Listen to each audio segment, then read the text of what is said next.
तो 1 acetyl co equal to कितना होगा, यहां से यहां तक 24 होता है, अगर यहां से यहां तक का, तो 2 एसिटाइल को बराबर 24, तो 1 एसिटाइल को बराबर कितना होगा, 12 एटीपी होगा। एक में आधा हो जाएगा तो 1 एसिटाइल को बराबर कितना हो जाएगा, 12 एटीपी।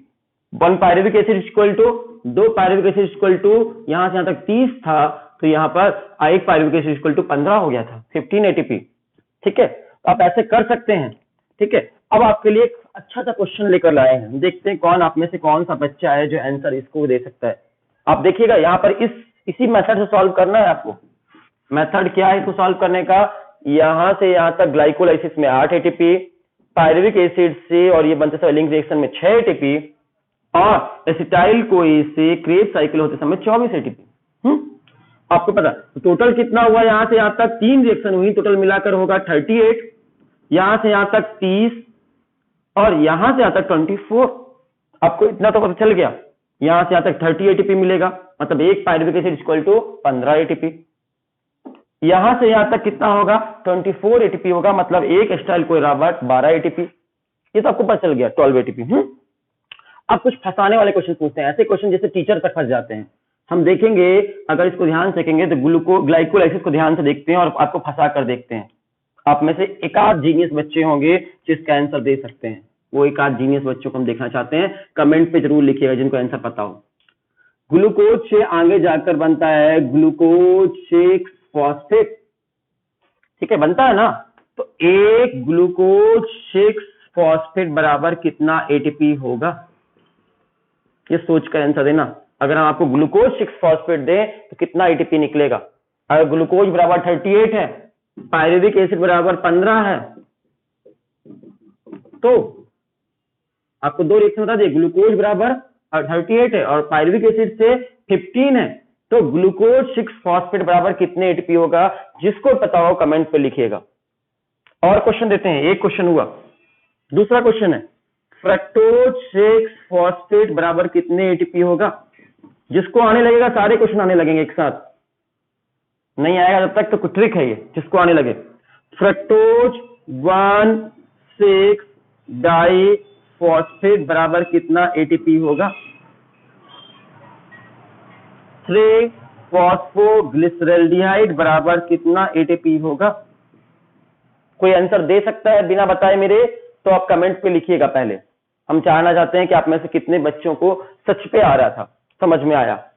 चलो अब हम आंसर दे देते हैं आप लोगों को, क्योंकि अब लाइव तो है नहीं, हम आपको आंसर यहां से दे ही देते हैं। देखेंगे, जब ग्लूकोज से ग्लूकोज 6 फॉस्फेट बन रहा था तब एक एटीपी आपका खर्च हुआ था या मिला था, खर्च हुआ था। यहां पर एक एटीपी का खर्च हुआ था, और आप यहां से स्टार्ट करेंगे तो एक खर्चा बच गया।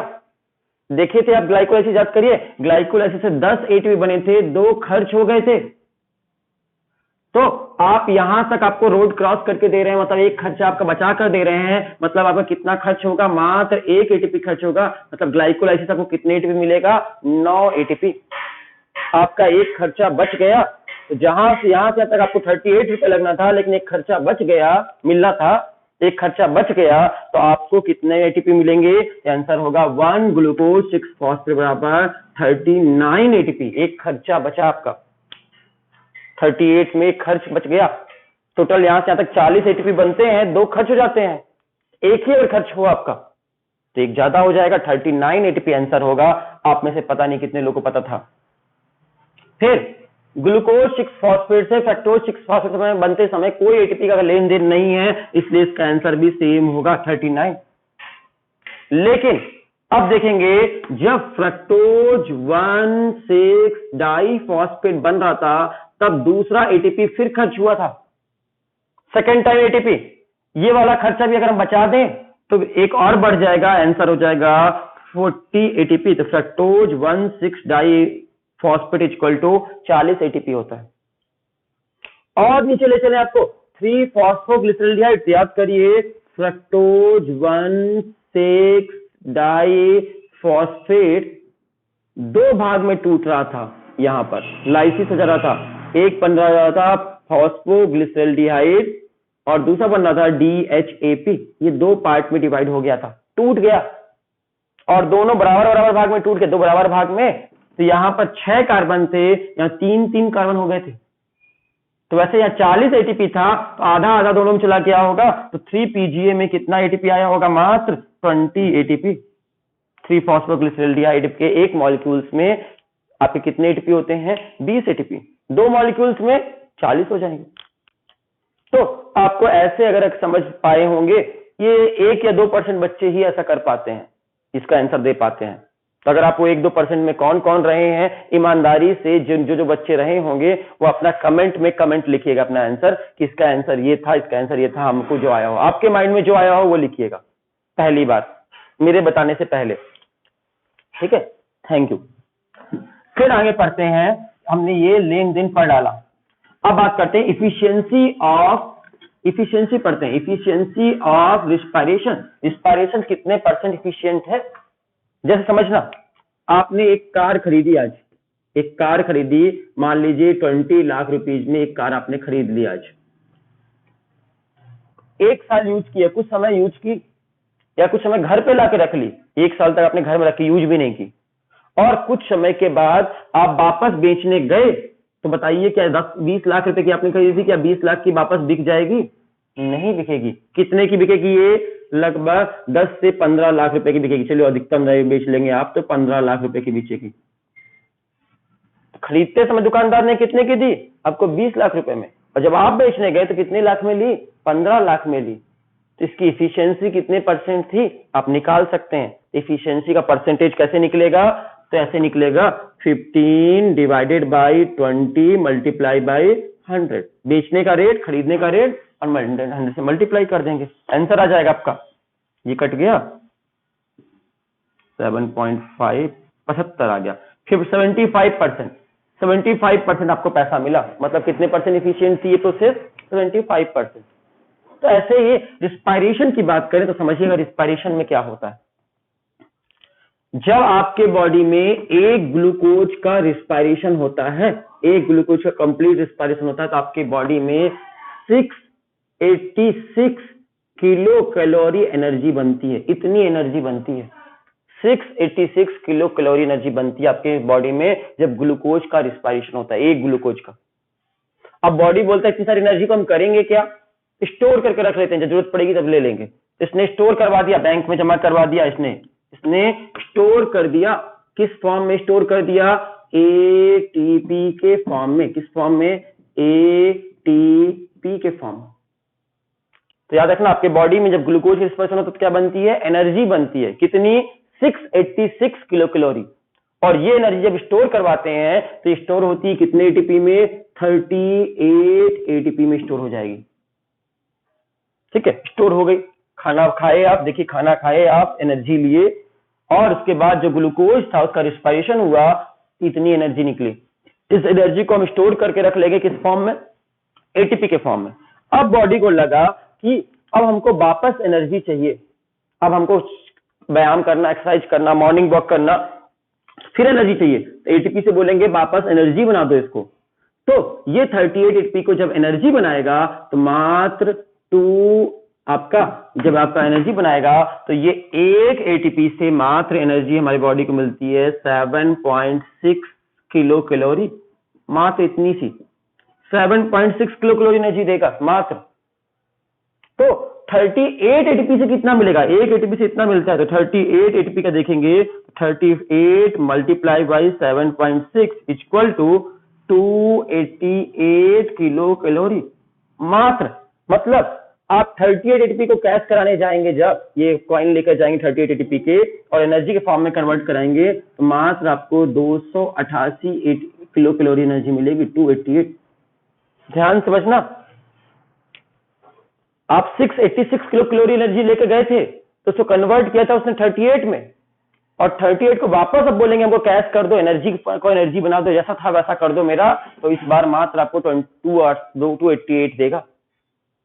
जैसे पैसा लेके गए थे, कार खरीदे, कार मिल गई, कार को फिर बेचेंगे तो उतना पैसा नहीं आएगा जितना था, जितने में आपने कार खरीदी थी उतने में बिकती नहीं है।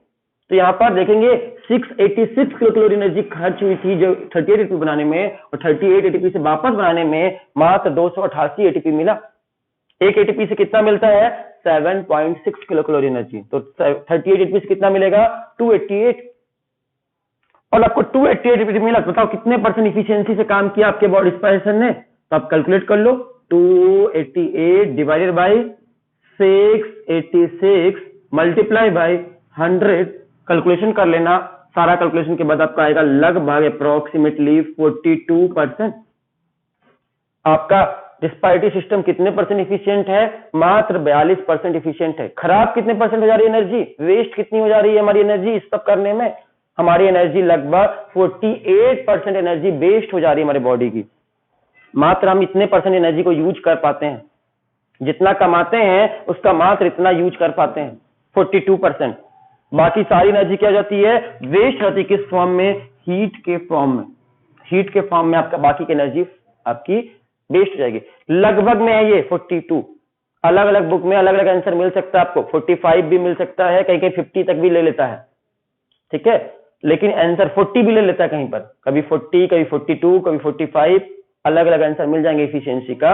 लगभग 42% आपकी बॉडी इफिशियंसी से काम करती है। हाउ मेनी परसेंट इफिशियंट है? 42% आपकी बॉडी इफिशियंट है। तो रिस्पायरेशन के इफिशियंसी पूछे, अप्रोक्स 42%। अगला चीज रिस्पायरेशन, और आपसे बात करें तो आपकी दो चीज पढ़ते हैं। सबसे पहले हमने पढ़ा था आपको ग्लाइकोलाइसिस, पढ़ाया था आपको ग्लाइकोलाइसिस, फिर पढ़ाया था आपको क्रेब्स साइकिल, ठीक है। ग्लाइकोलाइसिस और क्रेब्स साइकिल में डिफरेंस लिखने के लिए अगर आपको आ गया, ग्लाइकोलाइसिस और क्रेब्स साइकिल में डिफरेंस बताइए। कोई डिफरेंस जानते हैं आप? हाँ है, बहुत सारे डिफरेंस हैं, बताते हैं एक करके। नंबर 1, ग्लाइकोलाइसिस ऑक्सीजन की प्रेजेंस में भी चलता है, एरोबिक रिस्पायरेशन में भी चलता है, और ऑक्सीजन की एब्सेंट में भी चलता है, एनारोबिक रिस्पायरेशन में भी चलता है। दोनों के ऑर्गेनिज्म की बॉडी में होता है, एरोबिक और एनारोबिक रिस्पायरेशन दोनों में होता है ये, और इसी कारण इसको यूनिवर्सल रिएक्शन के नाम से जानते हैं। चाहे वो एरोबिक ऑर्गेनिज्म हो या एनारोबिक रिस्पायरेशन हो, कोई भी रिस्पायरेशन होगा, दोनों रिस्पायरेशन में ग्लाइकोलाइसिस होता है, पहला। दूसरा, इसमें बात करते हैं क्रेब्स साइकिल कब होता है? ओनली और ओनली एरोबिक रिस्पायरेशन में क्रेब्स साइकिल चलती है। अगर आपके बॉडी में ऑक्सीजन प्रेजेंट है तभी क्रेब्स साइकिल चलेगी, लेकिन ग्लाइकोलाइसिस दोनों कंडीशन में चलती है। ये यूनिवर्सल प्रोसेस है ये, जबकि ओनली और ओनली एरोबिक ऑर्गेनिज्म में होती है। पहला डिफरेंस क्लियर हो गया आपको? पहला difference clear. Difference number 2, glycolysis में कभी भी CO2 कहीं बाहर निकली है, no CO2 release, no CO2 produced नहीं होगी। इसमें आपके देखेंगे, हाँ क्रेब्स साइकिल में आप देखेंगे 2 बार डीकार्बोक्सिलेशन हुआ, CO2 प्रोडक्शन हुआ है, यस CO2 प्रोड्यूस। इसमें CO2 निकलेगी, इसमें CO2 नहीं निकलेगी। तीसरा डिफरेंस आप देखेंगे कि ग्लाइकोलाइसिस देखेंगे तो ऊपर से नीचे सीधी लीनियर प्रोसेस थी। ये कैसी प्रोसेस थी? लीनियर पाथवे था, एकदम सीधा। कितने स्टेप थे? लीनियर पाथवे थे 10 स्टेप में, 10 स्टेप थे आपके, लीनियर पाथवे थे।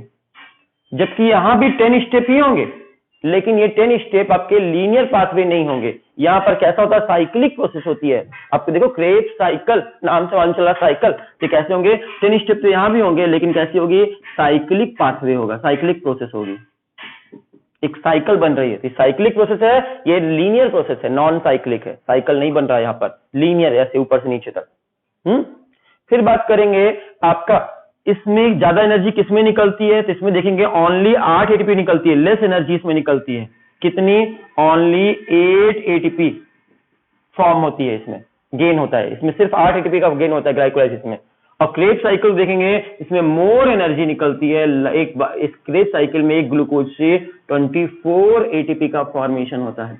इसमें 24 एटीपी मिलती है, इसमें 8 एटीपी मिलती है, मतलब इसमें ज्यादा एटीपी मिलती है और इसमें कम एटीपी मिलती है। ये आप देख सकते हैं मेजर डिफरेंस है इन सभी के बीच में, ठीक है। आप देखें ग्लाइकोलाइसिस कहां होता है? तो ग्लाइकोलाइसिस आपके बॉडी में साइटोप्लाज्म में होता है। और ये कहां होता है क्रेब्स साइकिल? तो आपके शरीर में माइटोकॉन्ड्रिया में होता है, माइटोकॉन्ड्रिया में आपका चलता है क्रेब्स साइकिल।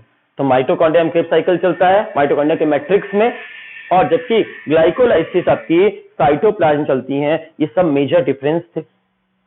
और आपसे पूछे कुछ क्वेश्चन आंसर पूछ ले। तो बताइएगा, क्वेश्चन है आपसे, देखते हैं कितने लोगों को पता है आंसर। क्वेश्चन ये है कि आरबीसी रेड ब्लड सेल में, आरबीसी रेड ब्लड सेल में कौन सा रिस्पायरेशन होता है? ऑप्शन है आपकी बॉडी में, हमारी बॉडी की बात कर रहे हैं, एरोबिक रिस्पायरेशन होगा ऑप्शन 1, ऑप्शन 2 एनारोबिक रिस्पायरेशन होगा, एनारोबिक रिस्पायरेशन होगा, ऑप्शन 3 बोथ होगा, ऑप्शन 4 नन ऑफ दीज। इन चार में से सेलेक्ट करना है आपको कि रेड ब्लड सेल में कौन सा रिस्पायरेशन होता है और क्यों होता है। जो भी होता है वो क्यों होता है, क्या होता है, क्यों होता है, देखते कितने लोगों को पता है ये। ठीक है, अच्छा एक चीज और याद रखिएगा, succinic dehydrogenase enzyme, succinic dehydrogenase enzyme की बात करेंगे, आपके इलेक्ट्रॉन ट्रांसपोर्ट सिस्टम में भी वो एंजाइम यूज हुआ था और succinic dehydrogenase enzyme Krebs cycle में भी यूज हुआ था, इसलिए उसको क्रेब साइकिल और इलेक्ट्रॉन ट्रांसपोर्ट सिस्टम के बीच का लिंक कहते हैं। किसके बीच में? क्रेब साइकिल में भी एंजाइम यूज हुआ था और इलेक्ट्रॉन ट्रांसपोर्ट सिस्टम में भी यूज हुआ था, इसलिए इन दोनों के बीच में लिंक कौन है, दोनों में कॉमन कौन सा एंजाइम है? दोनों में कॉमन एंजाइम है सक्सिनिक डिहाइड्रोजिनेज। सक्सिनिक डिहाइड्रोजिनेज को शॉर्टकट में एसडीएच भी लिख सकते हो, सक्सिनिक डिहाइड्रोजिनेज, एसडीएच शॉर्टकट में एसडीएच लिखते हैं। सक्सिनिक डिहाइड्रोजिनेज वो एंजाइम है जो दोनों के बीच में कॉमन है। किसके किसके बीच में? क्रेब साइकिल में भी ये एंजाइम यूज होता है और इलेक्ट्रॉन ट्रांसपोर्ट सिस्टम में भी एंजाइम यूज होता है, जब FADH2 वाला कॉम्प्लेक्स 2 में। इतना समझ में आ गया आप लोगों को? यहां तक कोई दिक्कत नहीं है। अब हम बात करते हैं, आपका रिलेशन निकालते हैं। ग्लूकोज का रिस्पायरेशन हो रहा है, मान लीजिए ग्लूकोज का रिस्पायरेशन मतलब कार्बोहाइड्रेट का हो रहा है, ग्लूकोज का रिस्पायरेशन हो रहा है, फैट का रिस्पायरेशन हो रहा है और प्रोटीन का रिस्पायरेशन हो रहा है। इन तीनों को, आपने कभी प्रोटीन खाया या आपने ग्लूकोज खाया, फैट खाया, इन तीनों का रिस्पायरेशन में कोई रिलेशन है कि नहीं है? बिल्कुल है। आप देखे थे जब ग्लूकोज का ग्लाइकोलाइसिस चल रहा था तो आपका बीच में बना था PGA, फॉस्फोग्लिसरॉल्डिहाइड नाम का एक केमिकल बना था, PGA, और उसे साइड चेन में बना था आपके, क्या बना था? DHAP, ये केमिकल बना था, याद है आपको? ग्लाइकोलाइसिस, फॉस्फोग्लिसरॉल्डिहाइड बना था और DHAP बना था। तो यहां से रिलेशन है कि नहीं है? बिल्कुल है। और आगे चलते हैं, आपने याद करिए ग्लूकोज आगे जाकर क्या बन गया था? पायरुविक एसिड में कन्वर्ट हो गया था। और आगे क्या हुआ था? पायरुविक एसिड का, पायरुविक एसिड आगे गया था, बन गया था एसिटाइल को ए में कन्वर्ट हुआ था और एसिटाइल को आगे जाकर क्रेब साइकिल में इंटर कर गया था। ये याद है आपको? ग्लूकोज का रिस्पायरेशन ऐसे हुआ था, कैसे कैसे हुआ था? ग्लूकोज का ग्लाइकोलाइसिस हुआ था और पायरुविक एसिड बना था, पायरुविक एसिड से एसिटाइल को बना था, एसिटाइल को से क्रेब साइकिल चली थी। ये ग्लूकोज का रिस्पायरेशन था जितना पढ़ा है आपको। अब मान लीजिए फैट का रिस्पायरेशन पढ़े तो क्या होगा? तो फैट का रिस्पायरेशन करेंगे तो फैट दो भाग में टूटेगा। पहले कौन कौन सा? फैटी एसिड और ग्लिसरॉल। और फैटी एसिड और ग्लिसरॉल में टूटेगा और इसका आगे रिस्पायरेशन देखें, इसका आगे रिस्पायरेशन होगा जाकर ये एसिटाइल को ए में मिक्स हो जाएगा, एसिटाइल को ए में कन्वर्ट हो जाएगा। और इस घटना को, एसिटाइल को ए कब बनेगा? इस घटना को बोलेंगे बीटा ऑक्सीडेशन नाम की घटना से जानेंगे। इसे कौन सा ऑक्सीडेशन कहेंगे? Beta oxidation. तो देखिएगा, फैटी एसिड और ग्लिसरॉल बनता है और ये फैटी एसिड आगे जाकर जब इसका ब्रेक डाउन होता है तो बीटा ऑक्सीडेशन घटना के बाद ये एसिटाइल को ए बनाता है। मतलब कार्बोहाइड्रेट और फैट के बीच का कॉमन इंटरमीडिएट कंपाउंड कौन है जो दोनों के बीच में कॉमन है? एसिटाइल को ए। फैट के रिस्पायरेशन में भी बनता है और ग्लूकोज के रिस्पायरेशन में भी बनता है, दोनों में कॉमन है। वैसे तो बात करें DHAP नाम का जो केमिकल था और ये भी आपस में क्या है? DHAP और ये भी यहां से भी रिलेशन है। दोनों तरफ एरो क्यों बना रहे हैं? क्योंकि इससे दोनों प्रोसेस हो सकती हैं, दोनों तरफ एरो बना रहे हैं। मतलब एसिटाइल को ए से आपका फैट भी बन सकता है और फैट से एसिटाइल को ए बन सकता है। ग्लिसरॉल से आपका 3-फॉस्फोग्लिसरॉल्डिहाइड DHAP बन सकता है और DHAP से वापस ग्लिसरॉल बन सकता है।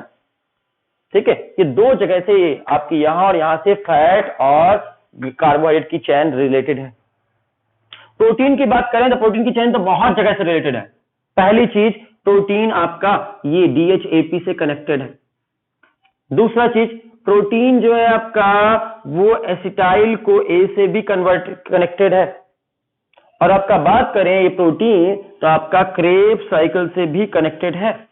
तो आप देख सकते हैं प्रोटीन का अगर रिस्पायरेशन होगा तो प्रोटीन के रिस्पायरेशन से डीएचएपी भी बन सकता है, प्रोटीन के रिस्पायरेशन से एसिटाइल कोए भी बन सकता है, प्रोटीन के रिस्पायरेशन से क्रेब्स साइकिल में बहुत तरह के इंटरमीडिएट कंपाउंड हैं, तो आपके अल्फा कीटोग्लूटेरिक एसिड ये सब जो है वो सब बन सकते हैं। मतलब इसके मेनी पाथवे से ये आपसे कनेक्टेड है। तो आप चाहे फैट खाएं या कार्बोहाइड्रेट खाएं या प्रोटीन खाएं, इनके रिस्पायरेशन के इंटरमीडिएट कंपाउंड बहुत जगह जाकर मैच कर जा रहे हैं।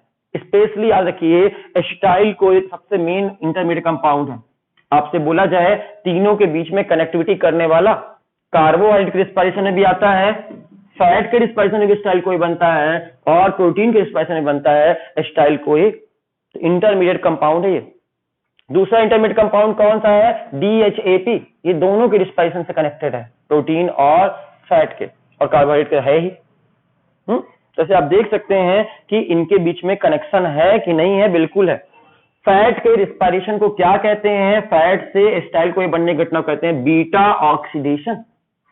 ठीक है, तो फैट के रिस्पायरेशन को बीटा ऑक्सीडेशन के नाम से भी जानते हैं। हमने देखा कि कार्बोहाइड्रेट खाओ या फैट खाओ या प्रोटीन खाओ, ये आपस में इंटरमीडिएट है, कनेक्टेड है, लेकिन आपके बॉडी में मेनली क्या चीज का रिस्पायरेशन होगा? फैट का होगा, प्रोटीन का होगा, या फिर लिपिड का होगा? फैट किसका होगा? कार्बोहाइड्रेट का होगा। आपको पता है कि आपके शरीर में फर्स्ट रेस्पिरेटरी सबस्ट्रेट कौन है? कार्बोहाइड्रेट, मतलब ग्लूकोज है, सबसे पहले इसका सबस्ट्रेट है। इसके बाद आपका सेकंड नंबर में आएगा फैट का नंबर, और प्रोटीन सबसे लास्ट में। हमने सबसे पहली क्लास में ही पढ़ लिया था रेस्पिरेटरी सबस्ट्रेट में मोस्ट प्रेफरेबल रेस्पिरेटरी सबस्ट्रेट कौन सा है? कार्बोहाइड्रेट। इसलिए कार्बोहाइड्रेट का रेस्पिरेशन सबसे पहले होता है। अगर आप 1-2 दिन खाना ना खाएंगे तो फैट का होने लगेगा, भूखे रहेंगे सुबह से शाम तक कुछ नहीं खाए तो, और जब ज्यादा लंबा समय तक नहीं खाएंगे तब प्रोटीन का नंबर आएगा। तो इस तरह रेस्पिरेटरी सबस्ट्रेट के बेसिस पर हमने इनके बीच में इन तीनों रेस्पिरेशन, इन तीनों में से किसी का भी हो सकता है, और जिसका भी होगा तो रेस्पिरेटरी सबस्ट्रेट देखें तो बहुत हद तक सेम है। फैट के रेस्पिरेशन को बीटा ऑक्सीडेशन भी कहते हैं। ठीक है, थैंक यू।